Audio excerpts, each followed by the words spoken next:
صيام كما كتب على الذين من قبلكم لعلكم تتقون أياما معدودة فمن كان منكم مريضا أو على سفر فعدة من أيام أخر وعلى الذين يطيقونه فدية طعام مسكين ومن تطوع خيرا فهو خير له وأن تصوموا خير لكم إن كنتم تعلمون. انشاءاللہ یہ سورہ جو اردو میں پڑھا گیا ہے یہ سورۃ البقرہ کی 183 آیت ہے، اس سے شروع ہوتا ہے. اس کی ابتدائی آیات کے جو ترجمہ آپ کے سامنے لفظی طور پر پیش کیا جا رہا ہے. اے لوگوں جو ایمان لائے ہو، تمہارے لیے روزے ضروری ٹھہرائے گئے ہیں جیسے کہ ان لوگوں کے لیے ضروری ٹھہرائے گئے جو تم سے پہلے تھے تاکہ تم متقی ہو. امساک کا معنی ہوتا ہے اپنے آپ کو روک لینا. صوم کا معنی بھی ہوتا ہے اپنے آپ کو ان چیزوں سے روک لینا جس کو اللہ تعالیٰ نے عام زندگی میں عام وقتوں پر بھی حلال کیا ہے. جس طرح سے کھانا پینا، پھل پھلائی اور ایسی چیزیں جس میں حلال جو دیا جاتا ہے وہ بھی جو ہے نا روزے کی حالت میں آدمی سے بچتا ہے. تو اس لیے یہاں پر اس بچنے کے مقصد کی مراد آیت کے اختتام پر یہ بتایا گیا ہے کہ لعلکم تتقون، کہ تم میں تقویٰ پیدا ہو جائے، تمہیں اس بات کا احساس ہو جائے کہ اللہ تمہیں دیکھ رہا ہے. اگر تم اللہ کو نہیں دیکھ رہے ہو تو کم سے کم یہ تو احساس ہو کہ اللہ تمہیں دیکھ رہا ہے اور تمہاری زندگی میں تقویٰ پیدا ہو. اور پھر ایام معدودات، چند دن پھر جو کوئی تم میں سے بیمار ہو، فمن کان منکم مریضا، اور اگر تم میں سے کوئی اگر بیمار ہو یا حالت سفر میں ہو تو فعدۃ من ایام وعلی سفر فعدۃ من ایام اخر، تو اس کو چاہیے کہ وہ دنوں سے زندگی کو پوری کی جائے. وعلی الذین یطیقونہ فدیۃ طعام مسکین، اور جو اس میں مشقت پاتے ہوں وہ ایک مسکین کا کھانا فدیہ دے. اگر لفظی ترجمہ اگر یہ کریں کہ جو کوئی اگر فدیہ دینے کی طاقت رکھتا ہے تو فدیہ دینے کا مطلب یہاں پر نہیں ہے. طاقت کا مطلب ہوتا ہے طاقت رکھنا. طاقت کا مطلب یہ ہے کہ اس میں یہ متعدی یوں ہو جاتا ہے کہ جو ہے اگر وہ اپنے روزہ رکھنے کی صلاحیت سے محروم ہے، مطلب ایک بیماری کی حالت میں ایسا جو ہے آپ کے سفر ہے جو اس زمانے میں ہوتا تھا مشقت طرف، وہ ایسے سفر کی حالت میں اللہ نے جو ہے روزے کو چھوڑنے کا حکم دیا ہے اور اس کے بدلے میں فدیہ ایک مسکین کو کھانا کھلانے کا. تو یہ ایک مسکین کا فدیہ دیں. اور اس کے بعد میں پھر یہ کہتا ہے کہ پھر یہ آتا ہے کہ اگر تم یہ جو چھوٹ دی گئی ہے اس میں بھی اگر کوئی اس بات کا علم ہو کہ فمن تطوع خیرا فهو خیر له وان تصوموا خیر لكم ان کنتم تعلمون، پھر جو کوئی تکلیف سے نیکی کرتا ہے اور اس کے لیے بہتر ہے اور روزے رکھنا تمہارے لیے بہتر ہے اگر تم چاہو. تو یہ رمضان کے مہینے میں جو ہے اس روزوں کی فرضیت کا جو ذکر ہے اس کی اہمیت کو اجاگر کرتے ہوئے بتایا جا رہا ہے کہ گو کہ تمہیں جو ہے چھوڑنے کی سہولت ضرور ہے، لیکن بہتر یہ ہے کہ اگر ہمت کر کے اگر آپ رکھتے ہیں مشقت اٹھا کے تو اس کے لیے تمہارے لیے بھلائی ہے. شهر رمضان الذي انزل فيه القرآن هدى للناس وبينات من الهدى والفرقان فمن شهد منكم الشهر فليصمه ومن كان مريضا او على سفر فعدة من ايام اخر يريد الله بكم اليسر ولا يريد بكم العسر ولتكملوا العدة ولتكبروا الله على ما هداكم ولعلكم تشكرون. رمضان کا مہینہ جس میں قرآن اتارا گیا لوگوں کے لیے ہدایت اور ہدایت کی اور حق اور باطل کو الگ کر دینے کی پوری دلیلیں ہیں. بس جو کوئی تم میں سے اس مہینے کو پائے تو چاہیے کہ اس کے روزے رکھے، اور جو کوئی بیمار ہو یا سفر میں ہو تو دنوں سے گنتی پوری کی جائے. پہلی آیتوں کے اندر جو ہے فدیہ دینے کی بات کی گئی اور ساتھ ہی چند بچے وہاں پر عید کے خوشیاں منا رہے ہیں، جبکہ معاملہ ابھی دعا کے بعد میں ایک دوسرے کو گلے لگانا ہے. تھوڑے سے انتظار کریں، سال میں ایک مرتبہ آتے ہیں، خطبہ سنیں، اس کے بعد میں پھر جو ہے ایک دوسرے کو مبارکباد دیں. فَلْيَصُمْهُ وَمَنْ كَانَ مَرِيضًا، اور وہ جو حالت بیماری کی حالت میں جس نے روزہ چھوڑ دیا تھا تو اس کو چاہیے کہ جو ہے نا وہ باقی دنوں میں اس کو آئندہ رمضان آنے سے قبل اس گنتی کو پوری کیا جائے. اللہ تعالیٰ اس سے تمہیں سہولت پیدا کرنا چاہتا ہے. یرید اللہ بکم الیسر ولا یرید بکم العسر، اور اللہ تمہارے لیے آسانی چاہتا ہے اور تمہارے لیے تنگی نہیں چاہتا، اور کہ تم گنتی کو پورا کرو اور اللہ کی بڑائی کرو. وَلِتُكْمِلُوا الْعِدَّةَ، اور یہ جو دن کی مقرر کی گئی ہے 28-29 کی، مطلب ایک رؤیت ہلال سے لے کر پھر رؤیت آنے تک، یہ جو گنتی ہے، یہ جو پیریڈ ہے، اس کو مکمل کیا جائے. وَلِتُكَبِّرُوا اللَّهَ عَلَى مَا هَدَاكُمْ وَلَعَلَّكُمْ تَشْكُرُونَ، اور اس دوران میں تاکہ تم جو ہے اللہ کی کبریائی بیان کرو، اور جس طرح اللہ تعالیٰ نے اس کا حکم دیا ہے تاکہ تم اس کو گزار کرتے رہو. وَإِذَا سَأَلَكَ عِبَادِي عَنِّي فَإِنِّي قَرِيبٌ، جب میرے بندے تجھ سے میرے متعلق پوچھیں تو میں قریب ہوں کہ میں دعا کرنے والے کی دعا کو جو پکارتا ہے قبول کرتا ہوں. اذا سألك عبادي عني فإني قريب اجيب دعوة الداعي اذا دعاني فليستجيبوا لي وليؤمنوا بي لعلهم يرشدون. یہ اللہ تعالیٰ سے قربت حاصل کرنے کی جو آیت جو بتائی گئی ہے، شاید ہی کسی دوسرے دھرم کے اندر اتنی جو ہے مذہب کے اندر اتنی تفصیل سے جو ہے بتایا گیا ہو کہ اللہ جو ہے بندہ عبادت کرتے ہوئے اس قدر جو ہے قریب ہو جاتا ہے. قرب نوافل کی حدیثوں میں آتا ہے کہ جب بندہ جو ہے نفل ادا کرتے کرتے اللہ تعالیٰ کی جو ہے نا اتنی قربت اختیار کرتا ہے کہ وہاں پر دھول مٹ جاتی ہے، اور وہ جب وہ دیکھتا ہے تو اس کی نظر سے دیکھتا ہے، جب وہ چلتا ہے تو اس کے پیر بن جاتا ہے، جب وہ دیتا ہے تو اس کے ہاتھ بن جاتا ہے. تو اس طرح جو ہے یہ کیفیت اتنی للہیت کے ساتھ میں اپنے آپ کو اللہ کی عبادت سے وابستہ کرنے کے بعد یہ کیفیت انسان کے اندر پیدا ہوتی ہے. اور جب میرے بندے تجھ سے متعلق پوچھیں تو میں قریب ہوں، میں دعا کرنے والے کی دعا کو جب وہ مجھے پکارتا ہے قبول کرتا ہوں. بس چاہیے کہ میری فرمانبرداری کریں اور چاہیے کہ اس پر ایمان لائیں تاکہ ہدایت پائیں. میں اس سبب بھی ایک مثال دے چکا تھا کہ آپ کو اگر کوئی اسٹیشن ریڈیو میں ملانا ہو تو وہ اس کی جو ویو لینتھ جو ہوتی ہے اس میں آنے کے بعد جب ملاتے ہیں تو جو ہے نا آپ کو ریڈیو پکڑتا ہے. تو اسی طرح اللہ تعالیٰ سے گفتگو کے لیے، اللہ کی جنت آپ کے سوال کا جواب دینے کے لیے اپنے آپ کو اس معیار پر لے جانے کی ضرورت پڑتی ہے جہاں پر اللہ جو ہے آپ کے بندوں کا جواب دیتا ہے. تو اگر وہ اللہ تعالیٰ کی نافرمانی میں جو ہے نا دن رات گزار رہا ہے اور پھر سوال کر رہا ہے کہ اس کا یہ مسئلہ کیسا ہے، وہ مسئلہ کیسا ہے، تو وہاں پر جو ہے وہ اسٹیشن پکڑا نہیں تو جو ہے نا آپ کے انسٹرکشنز کیسے آئیں گے، وہاں پر پھر آپ بات یہاں سے آگے بڑھیں گے. تو اس لیے ایک معیار کا مقرر کیا گیا ہے کہ اللہ تعالیٰ آپ سے رابطہ اگر کرنا چاہتا ہے تو اس کے ان بنیادی اصولوں پر قائم رہتے ہوئے جو آپ کو آگے بڑھنا ہوگا اور اس حساب سے اپنی زندگی کو گزارنا ہوگا. تبھی جا کے جو ہے اللہ تعالیٰ آپ کا کلام کرتا ہے. پھر اللہ جب روزے کی حالت میں جب آتے ہیں تو انسان کی زندگی کے اندر ضروریات زندگی میں جو ہے بیوی بچوں سے ملنا اور پھر جو ہے ان سے معاملات اور یہ ساری چیزوں کے سوالات ہوتے ہیں. تو اللہ تعالیٰ نے ان چیزوں کی پہلے ہی سے وضاحت کر دی ہے. تمہارے لیے روزوں کی رات میں اپنی عورتوں کی طرف محبت کرنا حلال کیا گیا ہے. وہ لباس لکم وانتم لباس لہن، وہ تمہارے لیے لباس ہیں اور تم ان کے لیے لباس ہو. لباس انسان کی کو جو ہے نا راحت فراہم کرتا ہے، انسان کو موسم کی شدت سے چاہے سردی گرمی بارش جو اس سے محفوظ رکھتا ہے. تو اسی طرح جس طرح لباس انسان کے جسم کو محفوظ رکھتا ہے اور پھر وہ ایک دوسرے سے الگ نہیں کر سکتے، تو بالکل ٹھیک اسی طرح ایک میاں بیوی کے تعلقات کو ایک ایسی مثال دے کہ لباس سے جو ہے اللہ تعالیٰ نے تشبیہ کی ہے اور بتایا ہے کہ تم ایک دوسرے کے رازدان ہو، ایک دوسرے کی لباس ہو. اور پھر اسی کو تم جو ہے حالت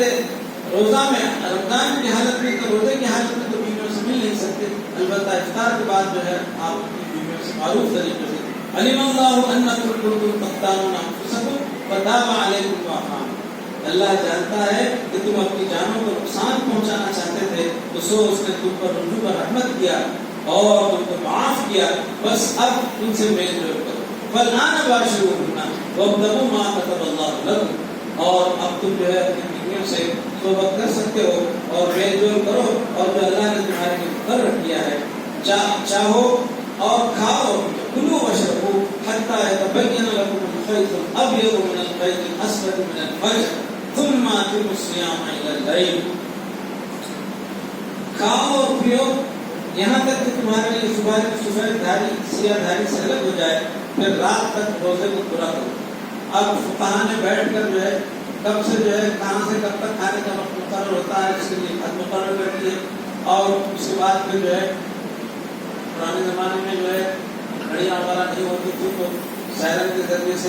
آواز دی جاتی تھی. اب تو ہر ایک کے ہاتھ میں ہر ایک کے پاس موبائل ہے، گھڑی ہے، تو اس سے پتہ چل جاتا ہے کہ جو ہے نا شہر کا وقت کب سے کب تک تھا، اور اس کے بعد پھر آپ کو کب سے جو ہے نا آپ کا کھانا پینا بند کر دیں. تو ثم اتموا الصیام الی اللیل، پھر جو ہے اپنے اس روزے کی جب نیت کر چکے تو اپنے اس روزے کو اتموا الصیام، اور پھر جب رات تک روزے کو پورا کرو. ولا تباشروهن وانتم عاکفون فی المساجد، پہلے اور دوسرے دہے میں پہلا دہا رحمت، دوسرا مغفرت اور تیسرا عتق من النار. اس طرح رمضان کے 3 دہوں کو 3 حصوں میں تقسیم کیا گیا. پہلے اور دوسرے دہے میں جو ہے نا اپنی بیویوں سے ملنے کی اجازت دی گئی جہاں، لیکن جب اعتکاف کا معاملہ آ گیا آخری دہے کا، تو وہاں پر اللہ تعالیٰ نے اپنے رسولوں کو وہاں پر روک دیا، اور پھر جو اعتکاف میں بیٹھتے ہیں ان کے لیے نئے اصول جو ہے نا بیویوں سے ملنے کے لیے جو ہے نا وہاں مدون کر دی. اور یہ کیا ہے وہ اصول؟ ولا تباشروهن وانتم عاکفون فی المساجد، جب تم اعتکاف کی نیت کر کے مسجدوں میں بیٹھ جاتے ہو تو اس وقت اپنی بیویوں سے ملنا بھی تمہارے لیے حرام قرار دیا گیا. تلک حدود اللہ فلا تقربوها، تو تم کی اللہ کی حدیں ہیں بس تم ان کے قریب مت جاؤ. كذلك يبين الله آياته للناس لعلهم يتقون، اس طرح اللہ اپنی باتیں لوگوں کے لیے کھول کر بیان کرتا ہے تاکہ وہ تقویٰ کریں. لعلهم يتقون، اور اس بات میں جو ہے آپس کے لین دین کے جو معاملے کی جو بات آتی ہے اس میں وضاحت کے ساتھ بتا دیا گیا ہے کہ کس طرح ایک مومن اور مسلمان کے لیے اس کے عقل حلال کا جو ہے نا اس کا پہلا سبق جو دیا جاتا ہے وہ جو ہے عقل حلال ہے، وہ یہ ہے کہ وَلَا تَأْكُلُوا أَمْوَالَكُمْ بَيْنَكُمْ بِالْبَاطِلِ وَتُدْلُوا بِهَا إِلَى الْحُكَّامِ لِتَأْكُلُوا فَرِيقًا مِنْ أَمْوَالِ النَّاسِ بِالْإِثْمِ وَأَنْتُمْ تَعْلَمُونَ، اور اپنے مالوں کو آپس میں ناجائز طور پر نہ کھاؤ اور نہ ان کے ذریعے حاکموں تک پہنچو. اللہ اکبر، یہ ایک ایسا معاملہ ہے کہ جو معاشرے کے اندر کسی بھی قسم کی برائیوں اور بدعنوانیوں کو داخل ہونے کے مسئلے کو روک دیتا ہے. کہ تم جو ہے رشوت کب دی جائے کہ سامنے والا مستحق ہوتا ہے، اس کے حق کو مار کر جو ہے کسی اور کو جو ہے دیا جاتا ہے، تو وہ دینے والے کے حاکم کے ہاتھ میں یا اس کو جس کے ہاتھ میں پاور ہے، جو ہے نا اس کو ترقی دینے والا ہے یا اس کو جو پروموشن دینے والا ہے، وہ اس کو لے وہ اپنی منفعت کے لیے کچھ رشوت دے کے جو ہے نا دوسرے کا ہاتھ مار کے اس کو دیتا ہے. تو اللہ تعالیٰ نے اس کی جڑ بنیادی ختم کر اور بتا دیا ہے کہ تم آپس میں واضح طریقے سے ایک دوسرے کا مال مت کھاؤ، کیونکہ حدیثوں میں آتا ہے کہ الراشی والمرتشی اتنا کلاہما فی النار، تو دونوں جو ہے نا رشوت دینے والا اور لینے والا دونوں کی جو ہے نا آپ کے جہنم میں ہوئے. اور اسی طرح شاید جہاں شریعت ایک جو ہے وہاں پر قانون کی حیثیت رکھتی ہے تو وہاں پر باضابطہ ہے جو ہے نا اینٹی کرپشن جس کا نام ہندوستان کے اندر ہے، ویسا اس کے باوجود بھی وہ اینٹی کرپشن کے اندر بھی اس قدر کرپشن ہوتا ہے کہ لوگ جو ہے نا حیران ہو جاتے ہیں کہ کیا کس قسم کے جو ہے معاملے میں. اس لیے کسی شاعر نے کہا تھا کہ رشوت دیتے ہوئے پکڑا گیا ہے رشوت دے کے چھوٹ جائے. ہلال سہارمی نام کا ایک شاعر آیا تھا، ہم جب اسکول جاتے تھے وہاں پر شاعر تو اس نے کہا کہ رشوت دیتے ہوئے پکڑا گیا ہے، رشوت دے کر پکڑا گیا ہے، رشوت دے کر چھوٹ جائے. لیکن اللہ تعالیٰ کے پاس میں ایسے قوانین مقرر کر دیے گئے ہیں کہ وہاں پر اس سے خلاف ورزی کرنے والے کو دنیا کے اندر تو کیا آخرت میں بھی جو ہے اس کو چھوٹ نہیں ہے، اس کو برابر جو ہے اس کی سزا ملے گی. تو اس طرح معاشرے سے معاشی اور پھر سیاسی سماجی ناہمواری کو دور کرنے کے لیے اللہ تعالیٰ نے ایسے اصول مدون کیے ہیں کہ جو اس پر عمل کرے گا وہ معاشرہ جو ہے نا بالکل جنتی معاشرہ ہوتا ہے. ایک دوسرے کے حقوق کی حفاظت، اور جس طرح یہ ڈیموکریسی اور پھر آپ کے ریپبلک کی جو باتیں ہوتی ہیں، جمہوریہ کی جو باتیں ہوتی ہیں، اس کے جن میں تو جمہور کے بانی مسلمان ہیں، حضرت اللہ نے تحریروں میں لکھا ہے. تو یہ اسلام ہی کے ذریعے سے جو ہے جمہوریت قائم ہوئی ہے. یہی امر شورا بینوں کا معاملہ ازل سے حضور صلی اللہ علیہ وسلم سے لے کر صحابہ کرام اور اس کے بعد کے لوگوں میں جو ہے سلسلہ جاری رہا. تو یہاں پر یہ کہا گیا ہے کہ وَلَا تَأْكُلُوا أَمْوَالَكُمْ بَيْنَكُمْ بِالْبَاطِلِ وَتُدْلُوا بِهَا إِلَى الْحُكَّامِ لِتَأْكُلُوا فَرِيقًا مِنْ أَمْوَالِ النَّاسِ بِالْإِثْمِ وَأَنْتُمْ تَعْلَمُونَ، اور اپنے مالوں کو آپس میں ناجائز طور پر نہ کھاؤ اور نہ ان کے ذریعے حاکموں تک پہنچو. آج ہندوستان کے سیناریوں میں اب ساری ہر پولیٹیکل پارٹی کا اب اس وقت میں جو ہے نا یہ ہو رہا ہے کہ فلانا جو ہے نا اتنے کھا گیا، فلانا اتنے کروڑ جو ہے بینک میں ڈبا گیا اور فلاں جو ہے نا اتنا بینک کو دھوکا دیا اور یہ فلاں نے آپ کے بے نامی جو ہے نا کہ نام سے جو ہے نا انویسٹ کر رہا ہے تو سوال اٹھانے والا یہ بول رہا ہے کہ آپ کا پیسہ آیا کہاں سے. اسی پیچ و پڑتال کے اندر شاید قوم کو اس کی صلاحیتوں کو لگایا جا رہا ہے اور اصل مسائل جو ہو رہے ہیں اس سے توجہ ہٹانے کے لیے نئے نئے قسم کے مسائل جو ہے نا عوام کے سامنے لائے جا رہے ہیں. بہرحال ایک سیاست ایک بلند دھندا ہے, اس کے اوپر میں بہت کچھ بولا جا سکتا ہے, وہ اس وقت عنوان نہیں ہے, لیکن اس طرح سے معاشرے کے اندر جو برائیاں پائی جاتی ہیں اور جن برائیوں نے اپنا مقام بنا لیا ہے اس کی جڑ کاٹنے کے لیے سوائے اسلام کے اور قرآن کے کہیں اور آپ کو جو ہے اس قسم کی باتیں نہیں ملیں گی. تو بہرحال بڑے خوش قسمت ہیں مسلمان ہیں ملت اسلامیہ جن کے ہاتھوں پر اللہ کا کلام بغیر کسی تبدیل شدہ حیثیت سے جو ہے نا پہنچ چکا ہے, زیر و زبر کی جو ہے نا آپ کے کمی و بیشی کے بغیر آپ تک یہ کلام پہنچا ہوا ہے. یہ کس قدر کتنی بڑی نعمت ہے, اس کو اگر سوچیں تو آدمی جو ہے نا سوچ کے جو ہے نا اس کا اندازہ لگا سکتا ہے. اگر اس طرف خیال نہیں کریں تو پھر وہ ایک جو ہے کتاب مقدس کی طرح یہ جو ہے تاقوں میں سجایا جاتا ہوں کیا ہے وہ وقت پڑتی ہے تو جو ہے نا دھو دھو کے پلایا جاتا ہوں, اس طرح جو ہے قرآن کریم کو بنا کر رکھا گیا ہے. لیکن اصل میں قرآن کریم آیا ہے انسانوں کی زندگی میں انقلاب پیدا کرنے, وہ سمجھ کر اگر پڑھے تو ان کی زندگی جو ہے نا آپ کی بدل سکتی ہے. یہاں پر اور نہ ان کے ذریعے حاکموں تک پہنچو تاکہ لوگوں کے مال کا ایک حصہ گناہ کے ساتھ کھا جاؤ حالانکہ تم جانتے ہو. بلا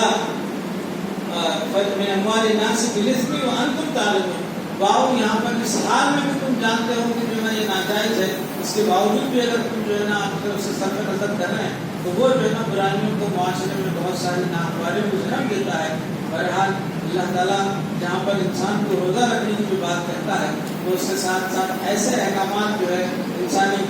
بشری تقاضوں کے تحت میں جو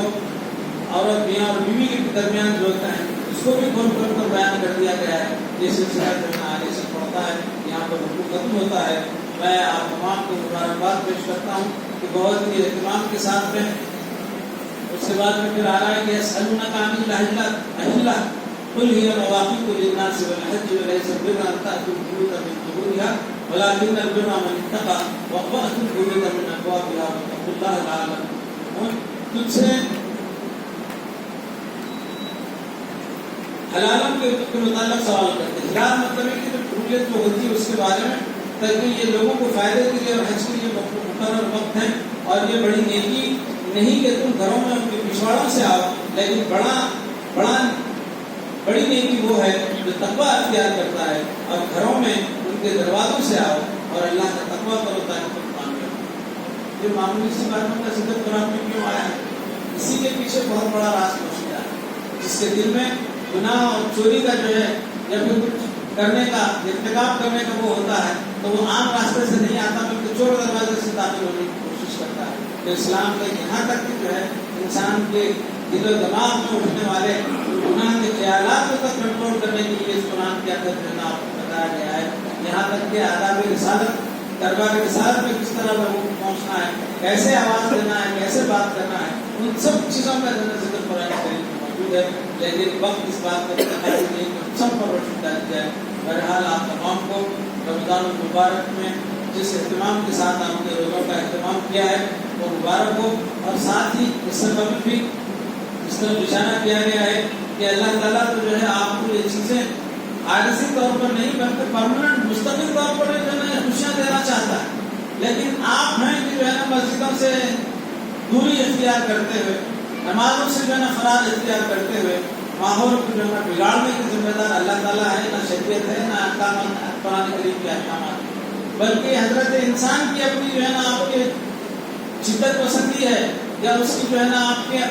آرام طلبی ہے, اس کی وجہ سے جو ہے نا لوگ جو ہے مسجدوں کو غیر آباد کر دیتے ہیں. یہ کس قدر اس کی بات ہے کہ اپنے آپ پر ظلم کے مترادف ہے. ایک مرتبہ اپنے آپ کو جو ہے متقی اور پرہیزگار ثابت کرنے کے بعد پھر جو ہے اللہ تعالیٰ کے احکامات سے اعمال کر دو اور اس کی لاپرواہی سے جو ہے مسجدوں کو ویران چھوڑ دو, تو یہ جو ہے کہیں پر لکھا ہوا نہیں ہے. اس کے لیے آدمی کو اپنے محاصرے کی ضرورت ہے. میں پھر ایک مرتبہ آپ تمام کو اس طرف دعوت دیتا ہوں کہ آئیں, غور و فکر کریں, مساجد کو آباد رکھیں. جس طرح ایک نورانی ماحول رمضان کے مہینوں کے درمیان میں تھا. اللہ تعالیٰ یہ رمضان کا یہ ماحول جو ہے کہیں کوئی آپ کو روک نہیں رہا ہے کہ رمضان ختم ہو گیا اس کے بعد نماز پڑھنے کے لیے نہیں آ سکتے.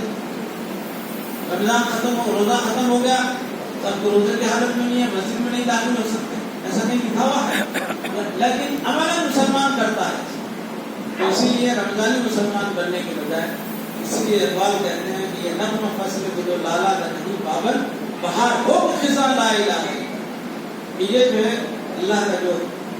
دین ہے وہ ہمیشہ کے لیے ہے اور اس کے احکامات قیامت تک جو رہے تو دنیا تک قائم رہنے کے ہیں. تو اسی لیے اس پر غور کرنے کی ضرورت ہے. آپ تمام کو پہلے مرتبہ رمضان مبارک کی, روزوں کی, زکات کی اور صدقہ و خیر و خیرات کی سب کی مبارکباد دیتا ہوں اور دعا کرتا ہوں کہ اللہ تعالیٰ ہمارے مبارک قبول فرمائے اور ہمیں ایسا روزہ نصیب فرمائے کہ جس طرح انسان کے جسم کا بھی روزہ ہوتا ہے. انسان کے جسم کا روزہ یہ ہے کہ جب وہ اپنے حلال بیوی سے نکاح کے بعد جب ملتا ہے تو جب تک اس کے جو ہے نا جسم کے روزے کی جو ہے افطاری کا وقت ہوتا ہے. تو اس طرح جو ہے اپنے آپ کو سنبھالو. اور پھر اسی لیے مولا نے جو ہے اس طرف بھی اشارہ کیا ہے کہ خاص نسلوں کی حفاظت کی ذمہ اس کا. تو اس طرح جو ہے آپ نے جو ہے اس چیزوں کو بھی اس چیز کی طرف اشارہ کیا ہے. کوئی ایسا مسئلہ آپ نے نہیں چھوڑا جس کے بارے میں کچھ ہم غور و فکر کریں یا اپنی اس کے سوچیں. ہر چیز